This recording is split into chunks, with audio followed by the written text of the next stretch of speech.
America की मुश्किल किसी एक मोर्चे तक सीमित नहीं है। यूक्रेन के इस महाजंग में भले ही वो सीधे सीधे नहीं लड़ रहा, लेकिन एक मोर्चा ऐसा है जहां वॉर हुई तो उसे खुद ही इस जंग में उतरना पड़ सकता है। दरअसल ईरान अपना अब तक का सबसे खतरनाक हथियार लॉन्च करने वाला है। इसकी जानकारी खुद ईरान के एक बड़े अधिकारी ने दी। ईरान के इस ऐलान के बाद से अमेरिका से इजराइल तक हड़कंप मच गया है। अमेरिका को पश्चिमी एशिया में अपने सैन्य अड्डों की सुरक्षा की चिंता सताने लगी है और इन्हें महफूज रखने के लिए जो बाइडेन किसी भी हद तक जा सकते हैं। ऐसे में पूरी दुनिया अब इसे लेकर चर्चा कर रही है कि क्या दुनिया में युद्ध का एक और मोर्चा यहां खुलने वाला है।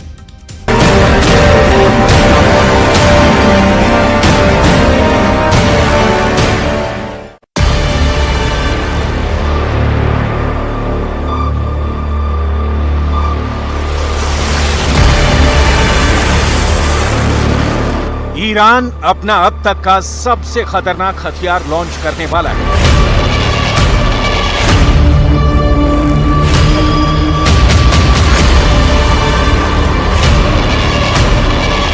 ईरान अपना सबसे बेहतरीन हथियार दुनिया को दिखाने वाला है।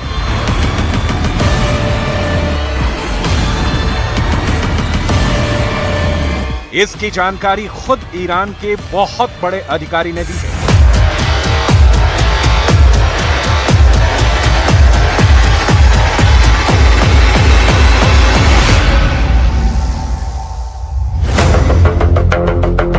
ईरान के इस अफसर की बात हमेशा 100% सच साबित हुई है। ईरान के इस बड़े अधिकारी का दावा कभी खोखला साबित नहीं हुआ और यही वजह है कि इस अधिकारी के दावे के बाद से इजराइल से लेकर अमेरिका तक हड़कंप मचा है। ईरान के दावे से अमेरिका डरा हुआ है, उसे खाड़ी में अपने अड्डों पर खतरा नजर आ रहा है। ईरान के दावे से इजराइल डरा हुआ है, उसे लग रहा है कि इस बार ईरान कोई ऐसी मिसाइल दिखाएगा जो पूरे इजराइल को भस्म कर देगी। ईरान के दावे से अमेरिका के नेटो वाले दोस्त भी दहशत में हैं। ऐसा क्यों कहा जा रहा है, इसकी तह तक जाएंगे तो ईरान के बहुत ही खतरनाक मंसूबों का पता चलेगा। ईरान के जिस अधिकारी ने नए हथियार का जिक्र किया है, उसके दावे की सबसे ज्यादा चर्चा ब्रिटेन में हो रही है। पश्चिमी देशों की सेनाएं इस सवाल का जवाब जानना चाहती हैं।